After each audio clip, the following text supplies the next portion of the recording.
সবাই কেমন আছো? আশা করি ভালো আছো। আমিও ভালো আছি। মুখের অবস্থা দেখেছো?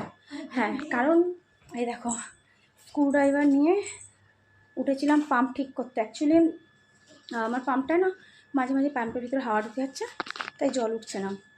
এবার বাড়িতে নেই পুরুষ মানুষ, ওই যে বলে না সিঙ্গেল মাদার হলে সেই মেয়েদেরকে অনেক কিছু শিখতে হয়, অনেক কিছু। সেম ওয়েতে আমি কখনো ঠিক করিনি, ভিডিওতে দেখেছি বা যারা করেছে তাদেরকে দেখেছি, নিজে কখনো দেখিনি কীভাবে পাম্পে হয়। সেই ওপরে চেয়ার নিয়ে উঠে ওপরের নাট খুলে সেখানে জল ঢেলে, নাট আর খুলতে পারি না, টাইট হয়ে আটকানো, জল ঢেলে পাম্প চালু করলাম, কারণ ট্যাঙ্কে জল কমে গেছে। সত্যি বলছি, মানে জীবনে মেয়েদেরকে না সব কিছু শিখতে হয়। এটা কোনো কথা না যে একটা পুরুষ মানুষ না থাকলে একটা মেয়ে অসম্পূর্ণ, কখনোই না। আজকালকার মেয়েরা নিজেরা সবটা নিজে পারে, সবটা পারে। তাই দেখানোর জন্য কাউকে লাইফে রাখা বা তার জন্য নিজেকে সমর্পণ করে দেওয়া, আমার মনে হয় না ওটা কোনো জাস্টিফাই কোনো জায়গা বলে। আমার কিন্তু স্নান হয়ে গেছে, বুঝেছ? আমার স্নান হয়ে গেছে। আমি স্নান করে উঠেই এই কাণ্ডগুলো করছিলাম। তো যাই হোক, এটাই বলবো।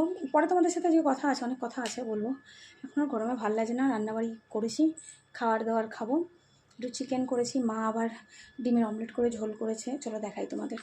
এই যে আমি বানিয়েছি চিকেন, মা পাঠিয়েছে ডিমের অমলেট করে ঝোল, লতি, আর আমার বাঁধাকপিটা ছিল। এই হচ্ছে আজকে দুপুরে আমাদের খাওয়ার দাওয়ার। প্রত্যেকটা মেয়েকে আমি একটা কথা বলবো, কখনো এটা ভেবো না যে জীবনে পুরুষ মানুষ না থাকলে জীবন থেমে যাবে। এটা একদমই ভুল ধারণা। একার জীবন সবচেয়ে শান্তির জীবন আমি মনে করি। কারণ আমি প্রতি পদক্ষেপে বুঝি, তো সেই জায়গা দিয়ে বলি যে একা থাকো, ভালো থাকতে পারবে।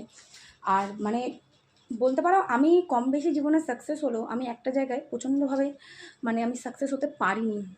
এটা আমার হয়তো ব্যাড লাক। যাই হোক, আমি ভগবানকে এটাই বলি, তুমি যে পথে চলাবে আমি সে পথেই চলবো। কারোর প্রতি কোনো অভিযোগ নেই, কোনো কিচ্ছু না। শুধু এটুকুই বলবো, ভগবান ভোলে বাবা আমার সাথে থাকুক, আমার পাশে থাকুক। বাকি পুরো লড়াই এতগুলো বছর নিজের সন্তানকে ছোটোর থেকে বড় করার যে জার্নি, বা সামনের জার্নিটাও নিজে যেমন একা করেছি, সামনের দিনটাও করব, কিন্তু দেখানোর জন্য কাউকে নিজের লাইফে রাখতে পারবো না। কিন্তু তোমাদের যার যা বোঝার বোঝো। হ্যাঁ, তোমাদেরকে আমি কিছু ক্লিয়ার করে বলেও দেবো, বলবো, সময় হোক নিশ্চয়ই বলবো। কারণ দেখিয়ে সম্পর্ক কোনো দিন হয় না। আর যেখানে তোমার গুরুত্ব থাকবে না সেখানে তোমার না থাকাই ভালো। সেটা যেই সম্পর্কই হোক, বাবা মা, স্বামী সন্তান, যেই হোক। যেখানে নিজের গুরুত্ব পাবে না সেখানে কেউ থাকবে না। নিজের আত্মসম্মানটা নিজের কাছে নিয়ে বেচো। তাতে যদি কেউ বলে অহংকারী, ডেমাকি, যা ইচ্ছে বলো, পাত্তা দেবে না। কারণ নিজের আত্মসম্মানটা সবচাইতে বড় নিজের কাছে। যাই হোক, হয়তো অনেক জ্ঞান দিয়ে ফেলাম। চলো দুপুর লাঞ্চটা আমরা করে নিই। টাটা।